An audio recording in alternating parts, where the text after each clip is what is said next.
마가복음 1장 1절입니다. 신약 성경 53쪽 마가복음 1장 1절의 말씀을 우리 다 같이 한 목소리로 하나님의 말씀을 받도록 하겠습니다. 시작. 하나님의 아들 예수 그리스도의 복음의 시작이라. 아멘. 할렐루야. 2022년 새해가 밝았습니다. 우리 옆에 분들에게 좀 인사했으면 좋겠습니다. 해피 뉴 이어.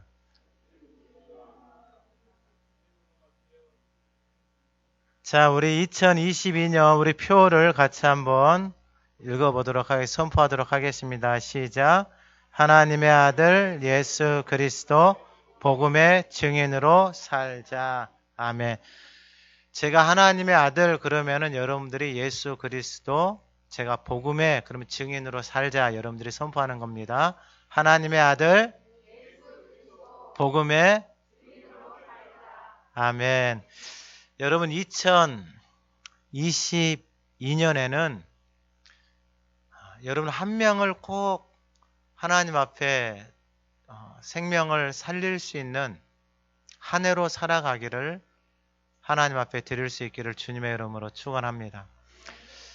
여러분 한 명을 하나님 앞에 드리는 한 해, 생명을 살리는 한 해, 복음을 전하는 한 해로 여러분들의 삶의 목표를 정하고 올 한 해를 그렇게 한번 살아보십시오.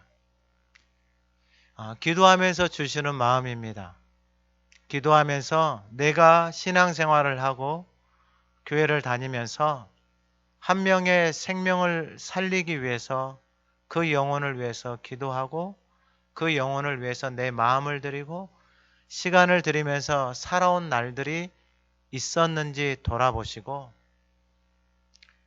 올 한 해에는 한 명의 생명을 위해서 그 생명을 주님께로 드리기 위해서 그 생명에게 생명의 복음이 들어가서 살아가는 삶이 얼마나 복된지 오늘 예배하는 우리들의 삶을 통하여서 그러한 열매들이 나타날 수 있기를 주님의 이름으로 축원합니다.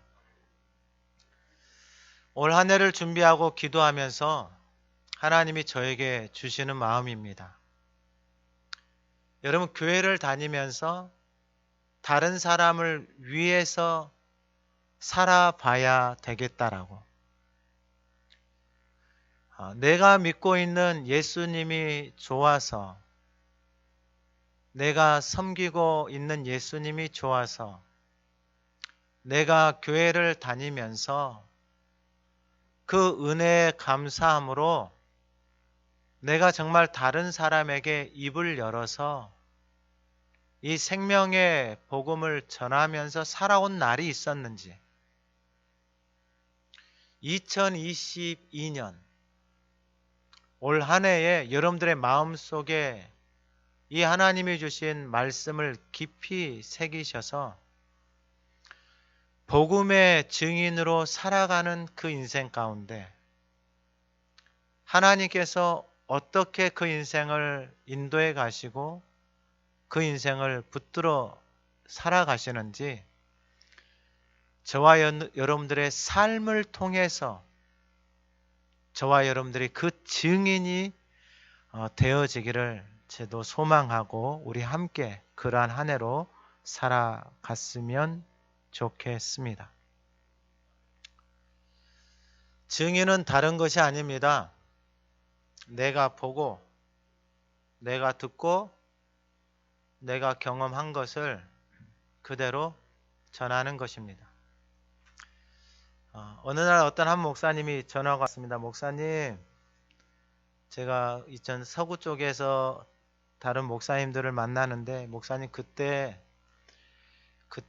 그 먹었던 그 육회 초밥집이 어딥니까? 저한테 맛있어가지고 그래서 제가 가르쳐 줬습니다. 왜냐하면 먹어보니까 맛이 있어서 가르쳐 줬습니다. 근데 그 맛있는지 가서 얼마나 먹겠어요? 예수를 믿고 하나님의 자녀가 되어져서 살아가는데 혹시 여러분들에게 누가 물어보신 적이 있습니까? 그렇게 교회를 다니는데 뭐가 그리 좋습니까? 라고 내 인생 가운데 신앙생활 해온 여러분들의 인생 가운데 누군가가 여러분들에게 물어왔다면은 여러분들은 참 잘 살아 오신 것입니다. 근데 누군가가 나에게 한 번도 묻지 않았다 라고 하는 것은 우리의 신앙을 돌아볼 수 있는 기회가 될 수 있는 것입니다. 출애굽기에 보면은 12장 2절에 하나님이 이스라엘 백성들을 애굽에서 데리고 나오면서 뭐라고 말씀하시냐면은 이 달을 너희에게 달의 시작 곧 해의 첫 달이 되게 하고, 그 시대에 따르는 달력, 태양력이 있었습니다. 그런데 하나님이 이스라엘 백성들을 애굽에서 데리고 나올 때 이 유월절 사건을 통하여서 이 달을 너희에게 달의 시작 곧 해의 첫 달이 되게 하라고 하나님이 그들에게 선언하셨습니다. 예수를 믿고 하나님의 자녀, 복음의 증인으로 살아가는 것이 우리의 인생 가운데 이와 똑같은 날이 되어지는 것입니다. 애굽에서 구원받은 그날이 그들의 인생의 첫 해가 되어지고 첫 달이 되어진 것입니다. 고린도후서 5장 17절에 그런즉 누구든지 그리스도 안에 있으면 새로운 피조물이 되어지는 것이 예수를 믿고 하나님의 자녀가 되어진 인생에게 첫 해요, 첫 달이요, 첫날이 되어진 것이다 라는 것입니다. 그러면 오늘 본문을 통하여서 복음의 증인으로 살아간다라는 것이 무엇인가?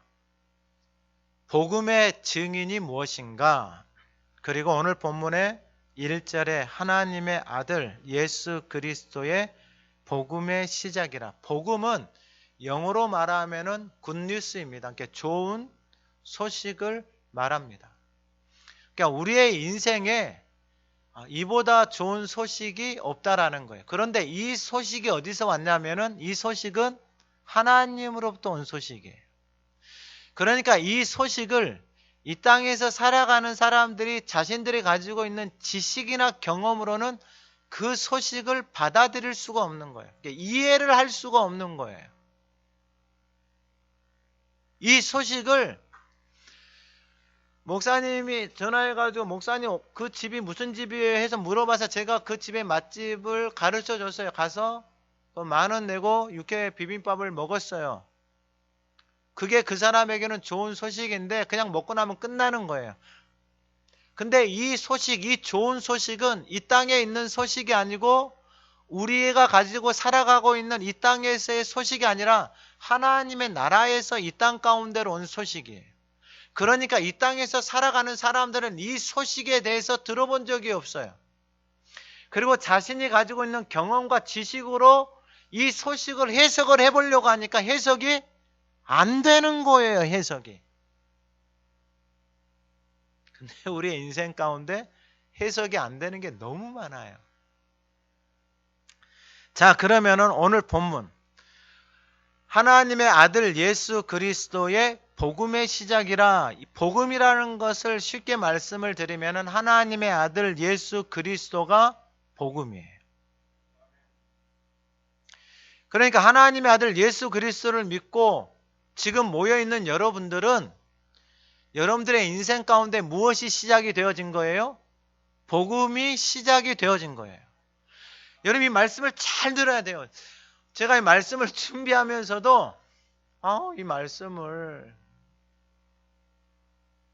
이 새해에 좀 짧게 해야 되는데 말씀을 제가 보고 또 보고 보고 또 보고 보고 또 보고 그러니까 일주일 내내 말씀을 읊조리면서 이 말씀이 너무 중요한 거예요. 너무 중요한 거. 지금 이번 주 이제 새해는 됐지만은 이번 주 하가다 말씀이 뭐예요? 이번 주 하가다 말씀이 그 안에 생명이 있었으니 이 생명이 사람들의 빛이라. 말씀이 육신이 되어 우리 가운데 거하심에 우리가 그의 영광을 보니 아버지의 독생자의 영광이요 은혜와 진리가 충만하더라. 제가 이 말씀을 읊조리고 있는데 하나님이 저에게 주신 감동이 뭐냐면은 그 안에 생명이 있는데 그 생명이 말씀이잖아요. 근데 말씀이 육신이 되어 오셨잖아요.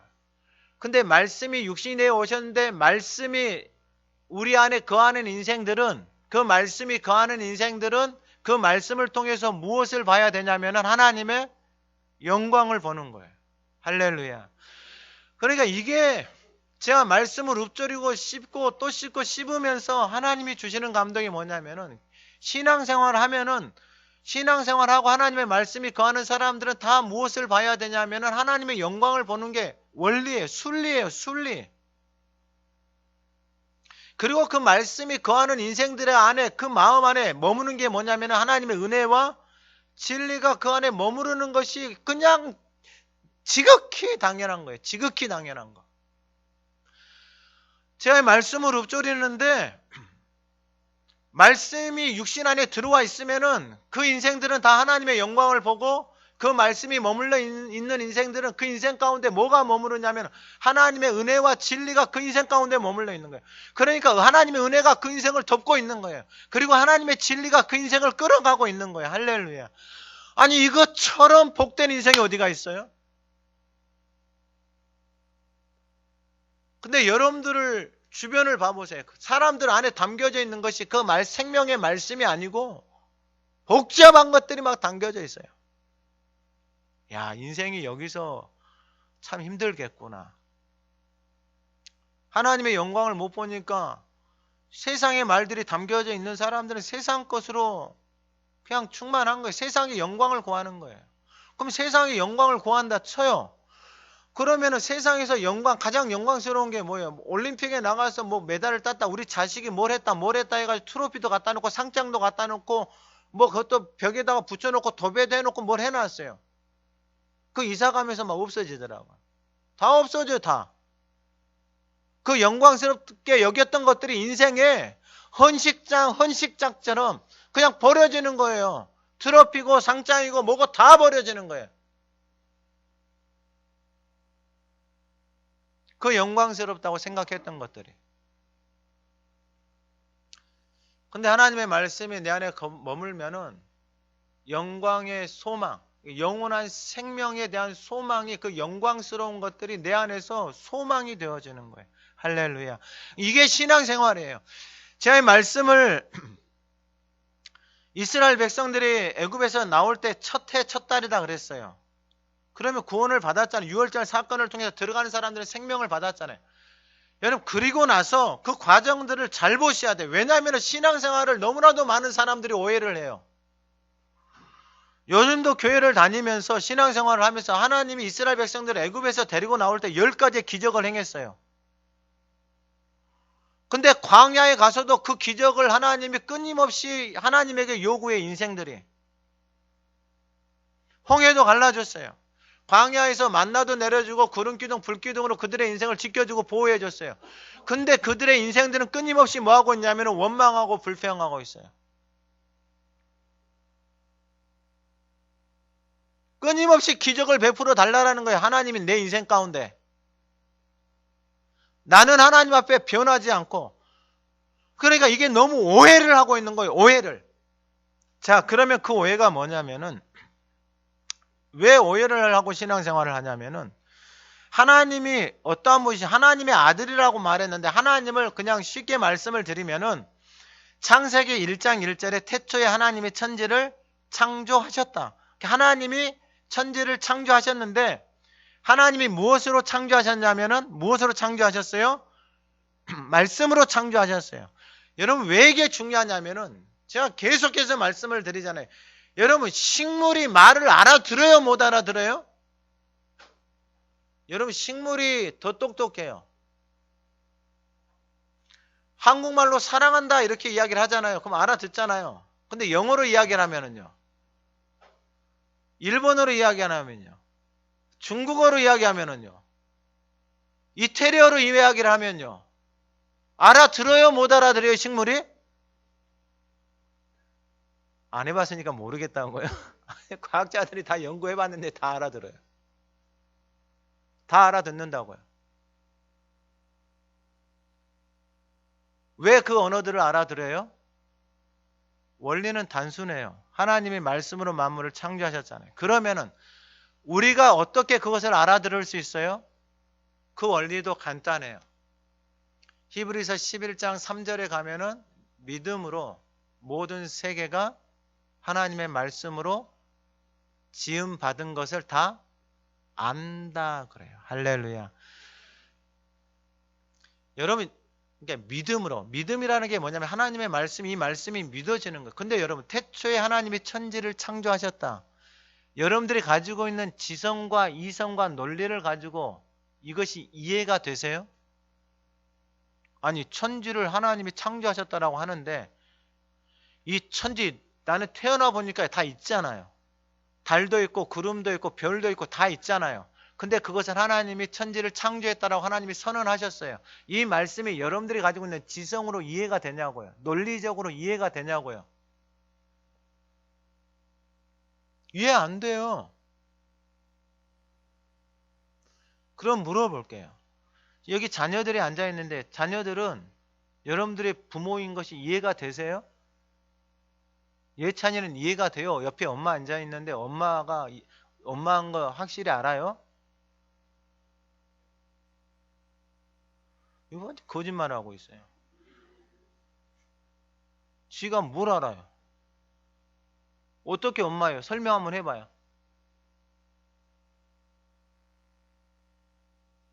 같이 사니까 엄마예요? 예? 같이 사니까? 같이 사면 얼마예요? 자기가 봤어요? 자기는 보지도 안 했어요.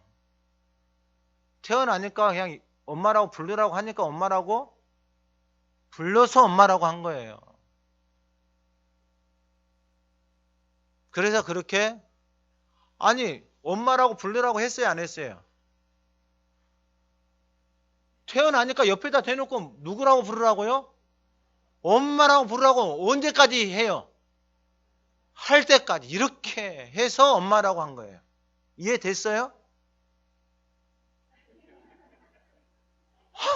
여러분들 웃음이 아니고 여러분도 다 똑같아요. 여러분들이 엄마라고 하는 사람은 여러분들의 귀에다가 엄마라고 불러. 엄마 해봐. 엄마. 수만 번을 귀에다 대고 그 입이 열려져서 엄마라고 할 때까지 지독스럽게 귀에다가 대고 엄마라고 한 거예요. 그래서 아이가 뭐라 그래요? 엄마 그러면 뭐라 그래요? 좋아가지고. 근데 하나님의 자녀가 되어졌는데 하나님을 불러야 될 거 아니에요. 여러분들의 귀에다 대고 하나님이라고 이렇게 말해준 사람이 있어요? 하나님 불러봐라고? 있어요? 없어요? 없어요. 그러니까 하나님의 이름을 못 부르는 거예요. 하나님의 이름을 찾지도 않는 거예요. 왜요? 들어야지. 하나님이라고 부르는데 안 들은 거예요. 교회를 다녔는데 하나님이 천지를 창조하신 하나님이 전능하신 하나님이 그리고 뭐라고 말씀하셨냐면은 창세기 1장 27절에 하나님이 자기 형상 곧 하나님의 형상대로 사람을 창조하셨다. 제가 이 말씀을 묵상하고 있는데 이게 맞는 거예요. 자, 여러분 부부가 결혼해서 이 자녀를 낳았잖아요. 그러면은 부부가 이 자녀를 만든 거예요?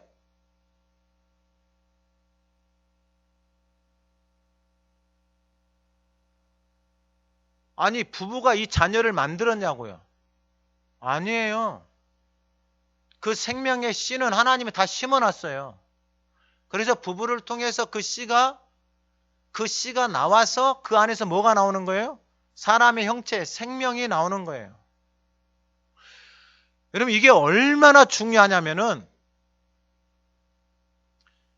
하나님의 형상으로 지음을 받았다라고. 그러니까 사람은 다 누구의 형상이에요? 하나님의 형상으로 지음을 받은 존재예요. 그 형상이 부부를 통해서 그 형상이 나타난 거예요. 그런데 이 사람들이 오해를 하는 게 뭐냐면은 자기가 낳았다고 자기 자식이래. 맞아요? 자기 거예요? 자기가 자녀를 그러한 형상으로 만들었냐고요.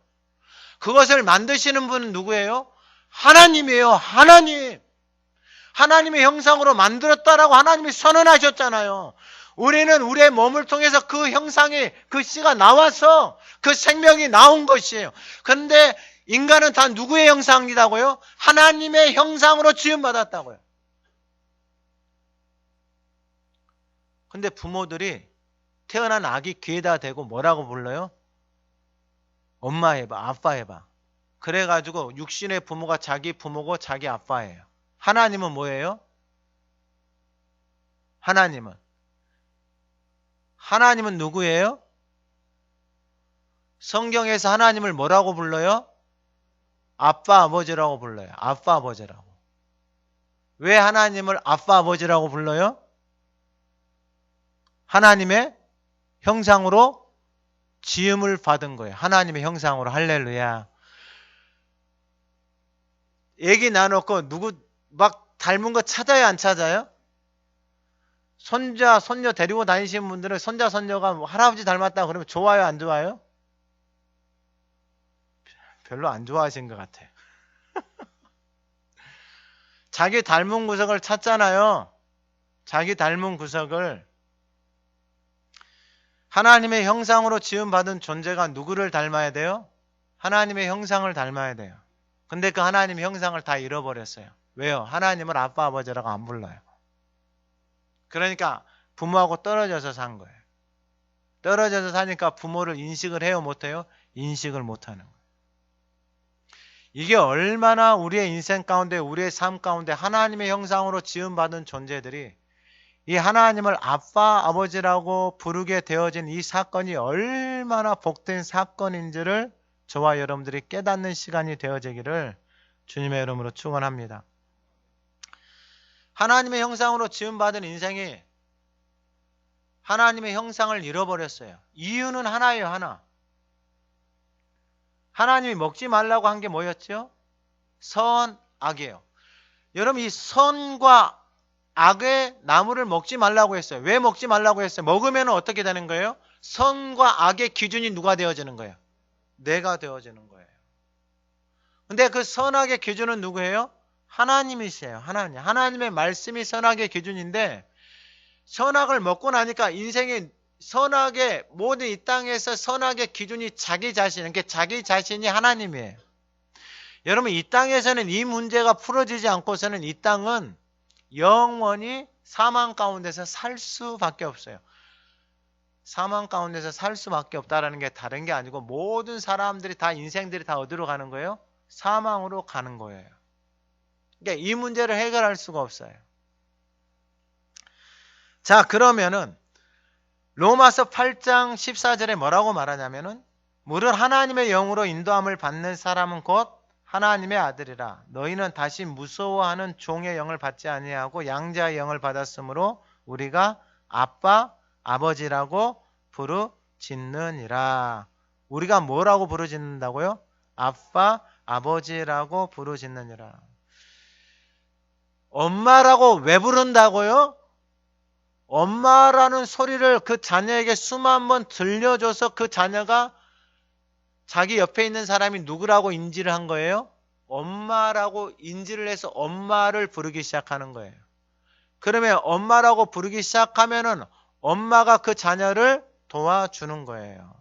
성장하고 자라나도록 도와주는 거예요. 그런데 이 과정이 똑같아요. 이 과정이 똑같다고요. 만약에 엄마가 돌보지 않게 되어지면 자녀가 어떻게 되냐면 자녀가 너무나도 힘들고 그리고 누구도 돌보아 주지 않으면 사람은 죽게 되어져요. 신비하죠. 그런데 이 로마서 8장 16절에 성령이 친히 우리의 영과 더불어 우리가 하나님의 자녀인 것을 증언하시니, 자녀이면 상속자, 하나님의 상속자, 그리스도와 함께한 상속자니 우리가 그와 함께 영광을 받기 위하여 고난도 함께 받아야 할 것이니라. 여러분, 이 말씀을 그냥 쉽게 이해하시면 돼요. 이스라엘 백성들을 애굽에서 데리고 나와서 홍해 지나고 광야를 지나서 하나님이 시내산에서 말씀을 주시고 성막을 주셔서 은혜 자리로 나오게 하시고, 하나님의 목적지는 어디예요? 가나안이에요. 그러면 가나안에 들어가는 방법은 하나밖에 없어요. 하나. 가나안에 들어가는 방법은 하나밖에 없어요. 그 방법이 뭐냐면은 하나님의 약속의 말씀을 붙들고 따라가면 되는 거예요.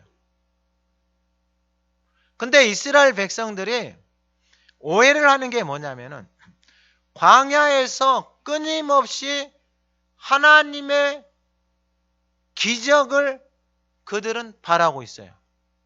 근데 하나님이 이스라엘 백성들을 불러내신 이유는 뭐예요? 그들을 잃어버린 하나님의 형상을 회복하기를 원하시는데, 그 이스라엘 백성들은 자기가 하나님의 형상으로 회복되어지는 것에 대해서는 전혀 관심도 없어요. 관심도 없고 끊임없이 무엇만 원하는 거예요? 하나님의 기적만을 원하는 거예요. 기적만을. 힘들면 하나님, 이것 주세요, 저것 주세요. 힘들면은 하나님.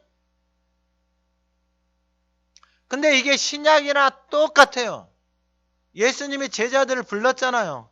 제자들을 불렀을 때 그들에게 뭐라고 말씀하셔요? 내가 너희들 사람 낚는 어부되게 하신다 그랬죠. 3년을 데리고 다니면서 하나님이 기적을 보여주고 사람도 살리고 제자들에게 심지어 능력도 줘서 그들을 통해서 기도하고 그들이 증거할 때에 하나님의 역사가 나타나요. 그런데 결국은 그들이 겟세마네 동산에서 어려움을 당할 때에 예수님이 잡혀가실 때 그들은 다 어디 갔어요?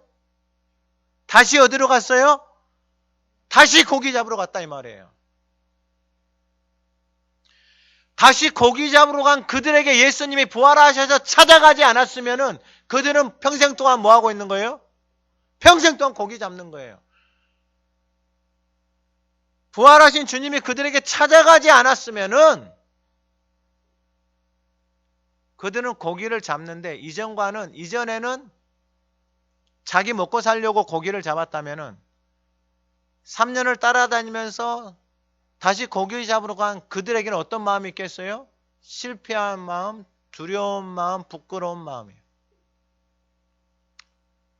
예수님이 그들에게 찾아가지 않았으면 여러분, 그들은 그곳에서 후회하면서 자신의 인생을 살다가 끝날 수밖에 없는 인생들이에요. 근데 예수님이 찾아가셨어요. 그리고 제자들에게 말씀하신 게 다른 게 아닙니다. 하나님의 나라를 가르쳐 주시면서 뭐라고 말씀하셨냐면은, 사도행전에서 예수님이 뭐라고 말씀하셨냐면은 사도행전 1장에 보면은 4절에 사도와 함께 모이사 그들에게 분부하여 이르시되 예루살렘을 떠나지 말고 내게서 들은 바 아버지께서 약속하신 것을 기다리라. 그들에게 분부하여 예루살렘을 떠나지 말고 내게서 들은 바 아버지께서 약속하신 것, 그 약속하신 말씀을 붙들고 뭐하라라는 거예요? 기다리라 이 말이에요. 어디서요? 예루살렘에서요. 근데 예루살렘에서 예수님의 제자로 머물러 있으면은 자신들에게 유익이에요? 자신들에게 어려움이에요? 당연히 어려움이죠. 근데 그들이 약속하신 말씀을 붙들고 뭐 하기 시작하는 거예요? 기다리기 시작하는 거예요. 여러분, 이게 순종입니다. 순종.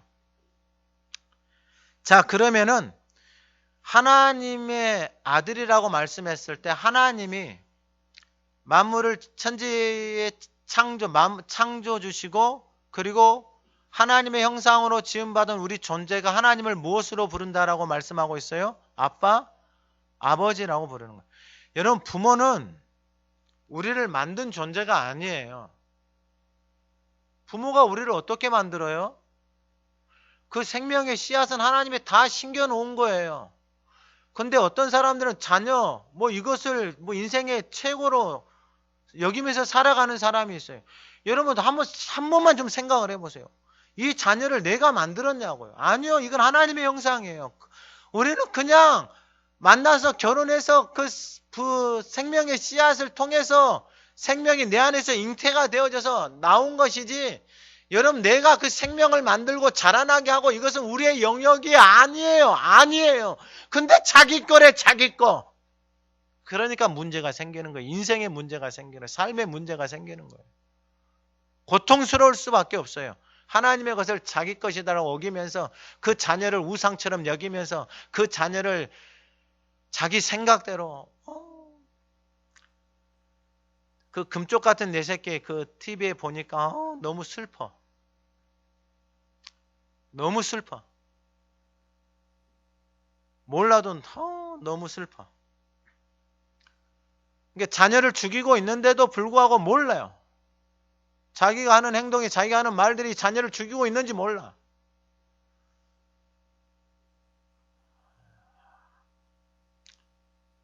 자녀가 화장실에 들어가가지고 자기 머리를 이렇게 막 뽑고 있더라고. 뽑고 있어. 머리를 막 쥐뜯고 있어요. 머리를. 근데 부모는 뭐라? 빨리 나와 이 새끼야! 너무 속상해.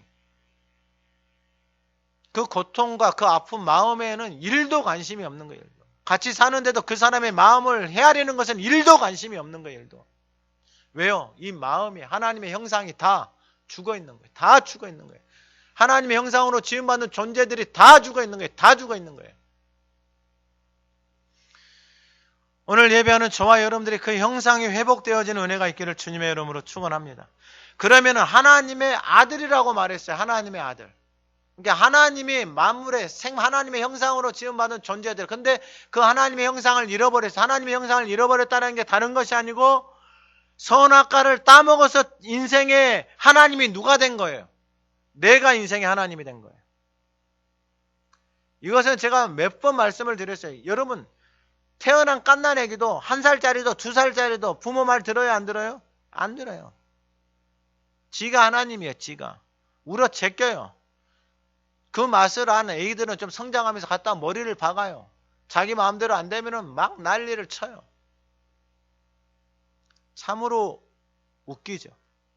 근데 그 웃긴 것을 보고 또 좋아해요. 또 참으로 모순이죠. 그러한 삶을 살아가고 있는데도 그것이 인생인 것처럼, 그것이 행복하신 것처럼 생각하고 우리는 살아가고 있다는 거예요. 이게 얼마나 모순이고 오류 덩어리인지조차도 모르는 거예요. 그러면 하나님의 아들이라고 했는데 왜 하나님의 아들이냐면은 하나님의 아들이어야만 해요. 왜냐하면 우리는 그 하나님의 나라에서 그 영원한 생명 가운데서 내가 하나님의 자리에 내가 스스로 하나님 되어져서 살아가고 있기 때문에 그러는 거예요. 그러니까 하나님의 나라에서 쫓겨나 버린 거예요. 왜요? 내가 하나님이니까. 그래서 내가 하나님 되어져서 인생을 살아가요. 내가 주인 되어져서. 그래서 인생은 끊임없이 이 속에서 벗어나지를 못하는 거예요. 내가 주인 되어, 내가 모든 선악의 기준이에요. 그러니까 내 생각대로, 내 고집대로, 내 방법대로 다 살아가는 거예요. 둘이 만나서 살아가지만은 끊임없는 갈등 속에서 살아가요. 문제가 풀어지지가 않아요. 숙제가 풀어지지가 않아요. 골마 터질 대로 터지고 썩을 대로 썩고 병들 대로 병들어서 살아가고 있는 이 시대에, 그래서 모든 약은 다 살고 살아가는 이 시대, 약을 먹지 않고서는 잠조차 잘 수 없는 이 시대.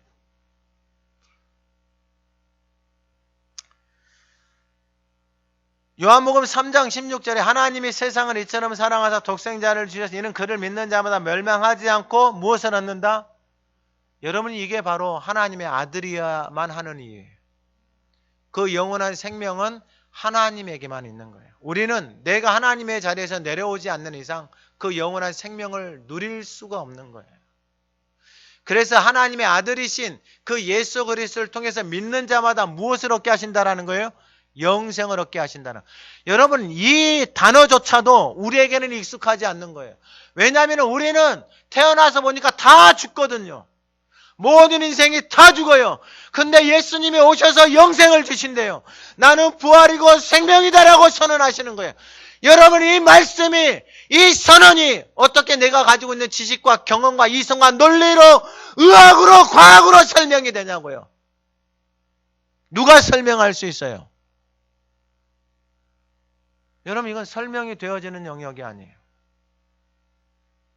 하나님의 아들 예수 그리스도가 오셔서 하나님이 세상을 이처럼 사랑하셔서 독생자를 주셨는데 그를 믿는 자마다 멸망하지 않고 영생을 얻는다라고 하나님이 선언하셨어요. 할렐루야. 여러분, 이 말씀을 믿는 자가 무엇을 얻는 거예요? 영생을 얻는 거예요. 그러니까 지금 우리가 교회를 다니고 복음을 믿고 살아간다는 것은 뭐냐면 이 영생을 저와 여러분들이 다 누리면서 살아가는 거예요. 그러면 바꾸어서 말하면은 이 영생은 세상에 있을까요? 없을까요? 여러분, 이 영생은 세상에 없는 거예요. 그러면 여러분들 세상에 누구하고 이 영생을 바꾸시겠어요? 세상에서 무엇을 주면 이 영생하고 바꾸시겠냐고요. 여러분, 도대체 내가 가지고 있는 이 영생을 세상에서 무엇이 창피하고 무엇이 부끄럽고 무엇이 나를 하나님의 자녀로 복음의 사람으로 복음의 증인으로 살아가지 못하도록 하고 있냐고요. 이 영생을 가지고 있는 내가 이 땅에서 무엇이 창피하고 부끄럽냐고요. 내가 가지고 있는 이 생명이, 영원한 생명이 세상에서 왜 그렇게 부끄럽냐고요. 세상에 무엇을 주면 이 생명하고 바꾸시겠어요? 여러분들에게 무엇을 주면 바꾸시겠냐고요? 제가 아무리 생각을 해봐도 바꿀 게 없어요. 세상에 누가 와서 나에게 그것을 준다고 해도 세상에 있는 것을 받아도 바꿀 게 없더라고요. 대통령은 기껏해야 4년, 국회의원은 기껏해야 5년, 돈을 가지는 것은 아무리 많이 가져도 그걸 갖고 밥을 5번 먹을 수 있는 것도 아니고, 만난 집을 찾아다녀도 질릴 것 같고, 좋은 차를 타고 다녀도 재미가 없을 것 같고, 예수님이 말씀하신 이것은, 이 생명은, 이 영생은, 하나님의 아들이 가지고 오신 이 영생은 세상에는 없는 거예요. 오직 복음을 믿고 하나님의 자녀된 저와 여러분만이 누릴 수 있는 어마어마한 특권입니다. 이 복음이 저와 여러분들의 삶 속에 증인으로 나타날 수 있기를 간절히 소망합니다. 두 번째는 뭐냐면은 예수 그리스도입니다. 예수는 뭐냐면은 단순합니다. 마태복음 1장 21절에 아들을 낳으리니 이름을 예수라 하라. 이는 그가 자기 백성을 그들의 죄에서 구원할 자이심이라. 그러니까 선언하셨어요. 그 이름이 예수인데 그가 자기 백성을 그들의 죄에서 구원할 자라고 선언하신 거예요. 그러면 로마서 3장 23절에 모든 사람이 죄를 범하였으며 하나님의 영광에 이르지 못해. 하나님의 영광에 이르지 못한다는 것은 뭐냐면 영원한 생명 가운데 이르지 못한다는 거예요. 그러니까 이 영원한 생명이, 소망이 없는 인생은 이 땅에서 가장 초라해요. 더 초라한 인생은 뭐냐면 교회를 다니는데 이 소망이 없이 교회를 다니는 거. 고린도전서 15장에서 말하는데 부활의 소망이 없이 교회를 다니는 사람이 세상 사람들보다 더 불쌍하다라고 이야기를 하는 거예요. 근데 이 소망은 어디서 오는 거예요? 예수 그리스도가 내 안에, 생명의 말씀이 내 안에 있는 사람에게 이 소망이 일어나는 거예요. 그래서 예수라는 이름이 자기 백성을 그들의 죄에서 뭐 한다는 거예요? 구원한다는 거예요. 할렐루야. 그래서 선언하셨어요. 또 모든 사람이 뭐라고요? 모든 사람이 죄를 범하였다라는 거예요. 그러니까 모든 사람이 뭐라는 거? 다 죄인이다라는 거예요. 그러면 그 모든 죄에서 구원받을 수 있는 분이 누구다고요? 예수 그리스도다고요. 왜 그 죄에서 구원해야 돼요? 그 죄의 값이 뭐예요? 사망이기 때문에 그러는 거예요. 그래서 모든 인생은 다 죽어요. 근데 교회 다닌 사람들을 보니까 그들 안에 뭐가 있는 거예요? 영원한 생명, 소망을 품고 교회를 다니고 있는 거예요. 할렐루야. 여러분, 이게 어마어마한 특권이에요. 복음의 이 복음이 내 안에서 살아서 역사하는 사람들에게서 지극히 당연스러운 역사가 일어난다라는 것입니다. 사도행전 16장에 보면은 두아드라에서 바울과 실라가 점치는 귀신 들린 여종을 치료해줘요. 그러니까 그 점치는 그 귀신 들린 여종을 통해서 그 주인이 돈을 벌어요. 그러니까 이 바울 그 여종이 그 귀신 들린 여자가 바울과 실라를 따라다니면서 뭐라고 말하냐면 지극히 높은 하나님의 종으로서 너희에게 구원의 길을 너희에게 전한다. 너무 이게 모순된 게 뭐냐면 여러분 점치는 그러니까 그 여자가 귀신 들려서 점친다 그랬잖아요. 근데 이게 얼마나 모순되는가 보세요. 자기들이 듣고 싶은 말만 들어요. 이 귀신 들린 여종이 뭐라고 말해요? 구원의 길을 너희에게 전하는 자라라는 이 말을 듣지를 못하는 거예요.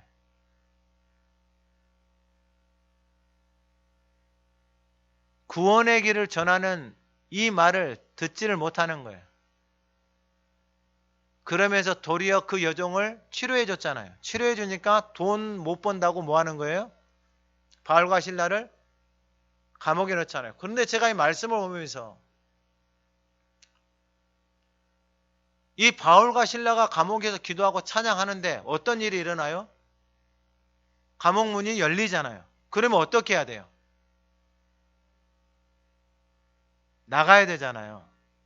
이것이 지극히 상식이다 이 말이에요. 감옥문이 열리니까 간수가 뭘 하냐면은 감옥문이 열린 것을 보고 죄수가 없다라고 생각하고 자기는 뭐 하려고 하는 거예요? 자결하려고 해요. 제가 이 간수의 모습을 보면서 이 간수가 야 고든 사람이다. 그리고 자기가 어마어마하게 강한 사람이다. 자기가 잘못한 게 없는데 자기가 맡은 책임과 의무에 대해서 그러한 일들이 일어나니까 그 자리에서 뭐 하려고 하냐면 자결하려고 해요. 그런데 그 자결하려고 하는 모습을 보고 바울과 실라가 우리 여기 있다라고 이야기를 하는 거예요. 할렐루야. 어디 있다고요? 감옥에 있다. 지금 어디 문이 열렸다고요? 감옥 문이 열려 있는데 왜 바울과 실라는 감옥 문이 열렸는데 여러분 우리가 기도하고 찬양해서 감옥 문이 열렸어요. 그러면 무엇이 나타난 거예요? 하나님의 능력이 나타났잖아요. 그러면 어떻게 해야 되는 거예요? 당연히 감옥을 벗어나고 도망가는 것이 하나님의 뜻이구나 하면서 얼씨구나 내가 기도하니까 감옥 문이 열렸다라고 나가서 간증을 해야 될 거 아니에요. 내가 기도하니까 무엇이 열렸다고요? 찬양하고 기도하니까 감옥 문이 열렸다고요. 만약에 바울과 실라가 감옥 문이 열렸을 때 나가버렸으면은 거기에는 구원의 역사가 없어요. 근데 간수가 감옥 문이 열려서 자결하려고 하는데 우리 여기 있다! 그러니까 이 간수가 그 모습을 보고 뭐 한 거예요? 놀란 거예요. 그러면서 뭐라고 말하냐면은 29절에 간수가 등불을 달래하며 뛰어들어가 무서워 떨며 바울과 실라 앞에 엎드리고 그들을 데리고 나가 이르되 선생들아 내가 어떻게 하여야 구원을 받으리까? 하나님의 생명, 복음의 증인된 삶을 살아가고 있는 삶 속에서 나타나는 증인의 모습이에요. 여러분 이게 증인이에요. 내가 기도하니까 감옥 문이 열리고 여러분 이게 증인이 아니고 간수는 감옥 문이 열렸는데 그 자리에서 우리 여기 있다라고 말하는 그 모습을 보고 간수가 와서 두려워서 떨며 그 앞에 엎드리는 거예요. 그러면서 뭐라고 말해요? 어떻게 해야 구원을 얻습니까? 오늘 예배하는 우리에게 이 은혜가 부어지기를 소망합니다. 제가 이 말씀을 보면서 야, 참 아름답다. 참으로 아름답다. 경거망동하지 않고 기도에서 옥문이 열렸다라고 해서 경거망동하지 않고 그 자리에 머물러 있는 모습. 구원의 역사는 그 순간부터 하나님이 하시는 것을 보면서 이게 바로 예수를 믿고 복음의 증인으로 살아가는 삶. 그러니까 철저하게 하나님이 그들의 인생 가운데 주인이 되어져 있다라는 거예요. 자신의 생각이나 여러분 이게 얼마나 위험한지를 우리가 인지를 해야 돼요.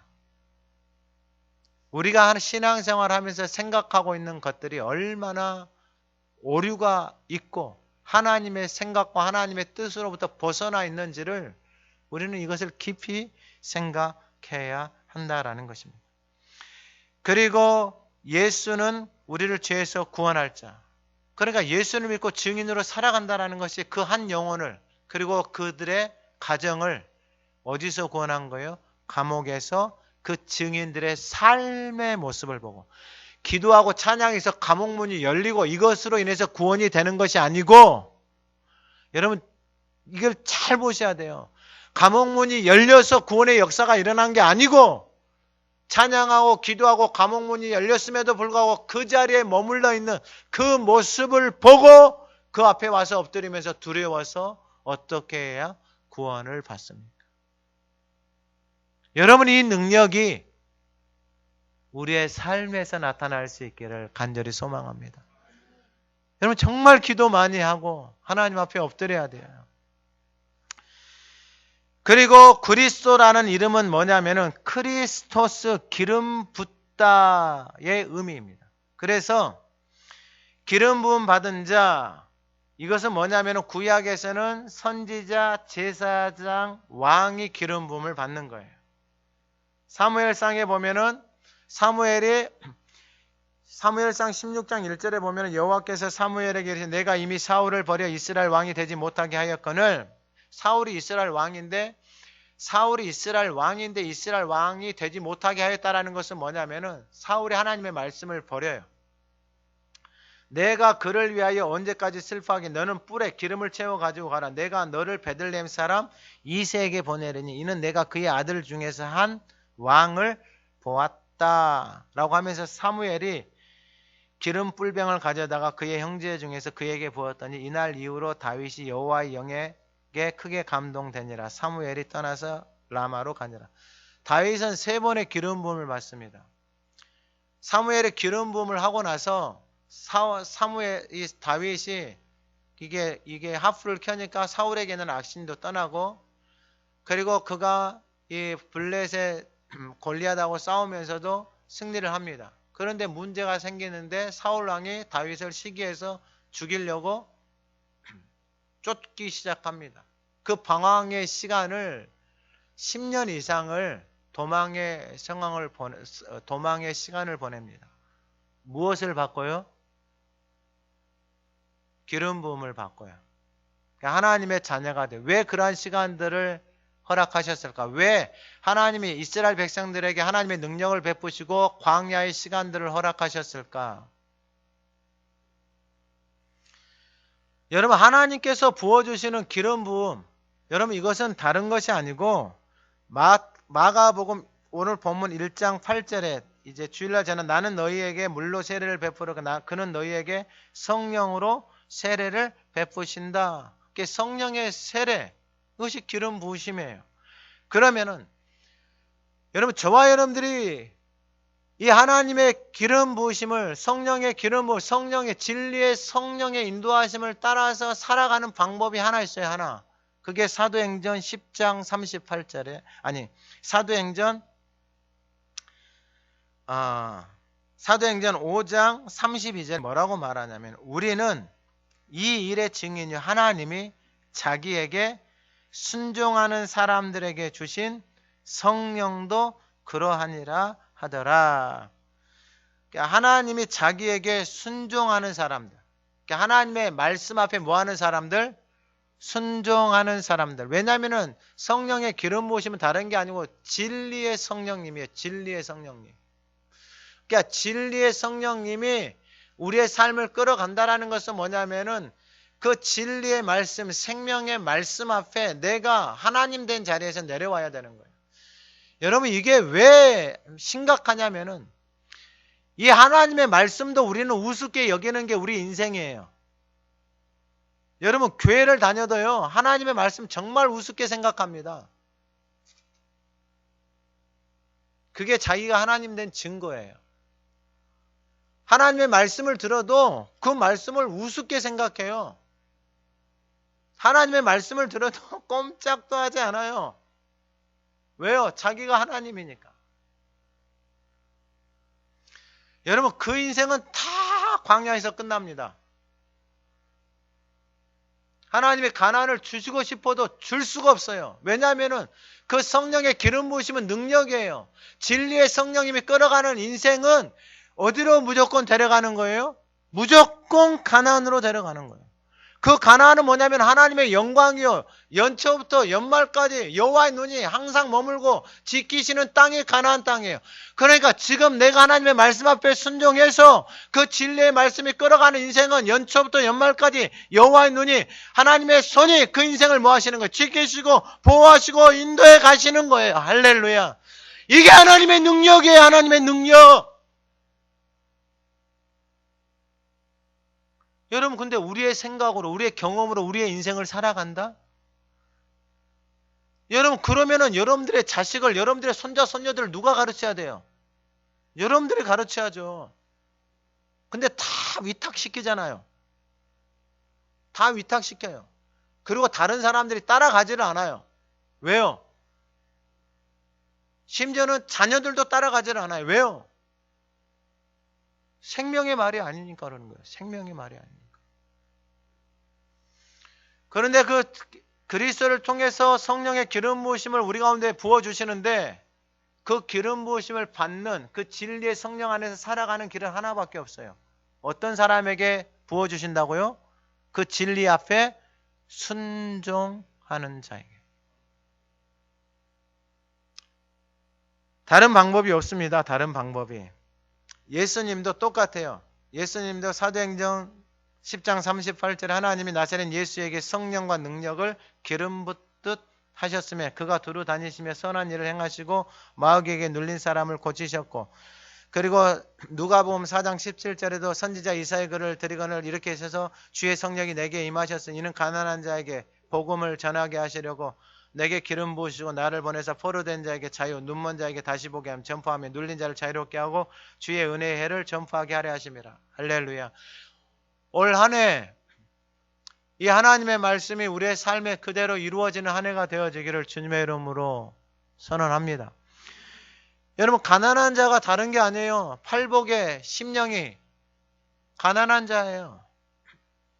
그 가난한 자에게 여러분 복음을 전하게 하신다 이 말이에요. 아무에게나 복음이 들어가는 게 아니에요. 복음의 증인으로 살아가는 게 내 심령이 가난한 자.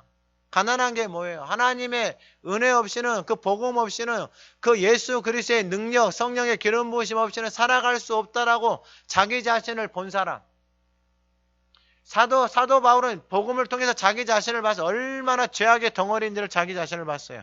그래서 그 은혜 앞에 나아가지 않고서는 살아갈 수 없는 존재예요. 하나님의 말씀을 주야로 먹지 않고서는, 말씀을 읊조려서 생명의 양식을 먹지 않고서는 살아갈 수 없는 존재인 것이 인식이 되어진 거예요. 더 이상 내 생각으로, 내 지식으로, 내 경험으로 인생을 살아갈 수 없다라는 것이 깨달아지는 거예요. 깨달아지는 거. 그래서 생명의 말씀을 주야로 먹는 거예요. 왜요? 그 말씀 안에는 뭐가 있어요? 지혜와 지식과 총명이 다, 그 보화가 그 생명의 말씀 예수 그리스도 안에 다 담겨져 있는 거예요. 포로된 자를 어떻게 하신다고요? 해방한다 이 말이에요. 포로된 자, 무엇에 포로돼요? 돈과 권력과 성공의 삭교의 인생이 그거예요. 근데 그 심령이 이것을 쫓아서 인생을 살아왔어요. 그래서 성공했어요. 그래서 세리장이 됐어요. 그런데 그 인생이 뭐예요? 심령이 가난해요. 그래서 누구를 찾은 거예요? 예수를 찾은 거예요. 그래서 나무 위에 올라간 거예요. 그러니까 예수님이 그 집에 들어가신 거예요. 그래서 그 인생이 어떻게 된 거예요? 포로된 자에서 돈과 권력과 성공에 포로된 그 인생 가운데서 어떻게 되어지는 거예요? 해방되어지는 거예요. 할렐루야. 여러분, 이게 은혜예요. 음란에 걸려서 살아가는 자. 그래서 대낮에도 가늠한 여인, 사람들에 의해서, 수많은 사람들에 의해서 요한복음 8장 예수님 앞에 끌려와요.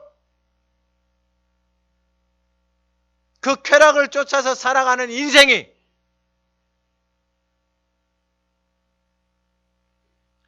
그 음란에 포로된 인생이 예수님 앞에 나오니까 자유케 되어지는 거예요. 자신을 인정하고 끊임없이 가지려고 인정받아 보려고 살아가는 사마리아 여인 예수님을 만나니까 그것으로부터 자유케 되어지는 거예요. 자신의 딸이, 야이로의 딸이 질병으로 죽어가요.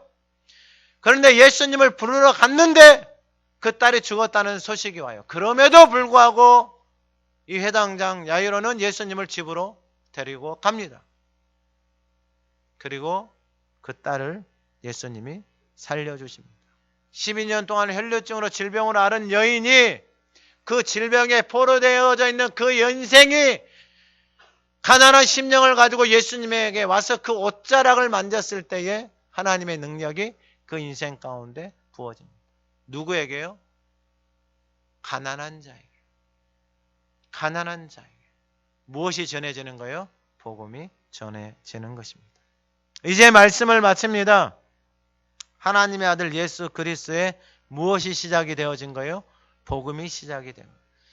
그래서 하나님을 아빠 아버지로 부르고 그 아들 안에 있는 생명이 내 안에 들어와서 예수 모든 죄로부터 나를 해방하고 메시아 그리스도 우리 인생 가운데 진리의 성령으로 나에게 기름 부어 주셔서 진리의 성령을 따라서 살아가는 인생이 바로 무엇의 시작이에요?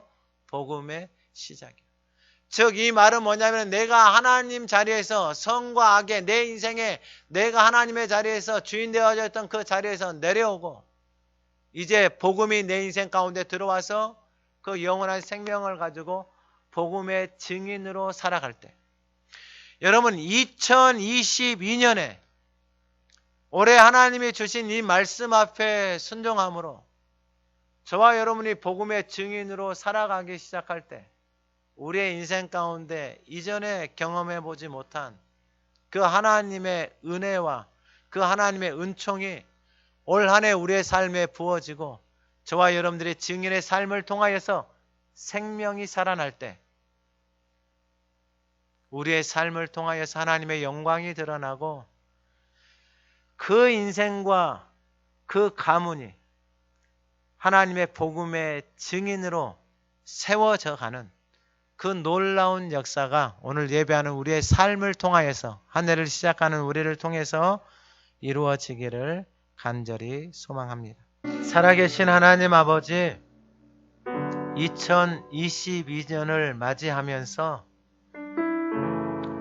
이제 하나님의 아들 예수 그리스도 복음의 증인으로 살아가라고 말씀하십니다.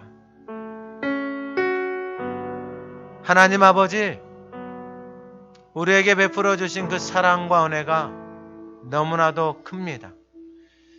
하나님 우리의 남은 인생을 새롭게 시작하는 올 한 해를 더 이상 나를 위한 삶이 아니라 이제 하나님의 약속의 말씀을 붙들고 하나님의 생명의 복음을 위해서 증인의 삶을 살아가는 한 해로 하나님 앞에 살아가기로 결단하며 고백합니다. 하나님 아버지 우리의 고백을 받아 주시옵소서. 이 증인의 삶을 살아가는 우리의 인생에 필요한 모든 것들을 채워주시고 부족함이 없게 하여 주시고 하나님 넘쳐 흐르는 그 하늘의 신령한 복을 오늘 예배하는 우리 모두에게 허락하여 주시옵소서. 예수 그리스도의 이름으로 기도드립니다. 아멘.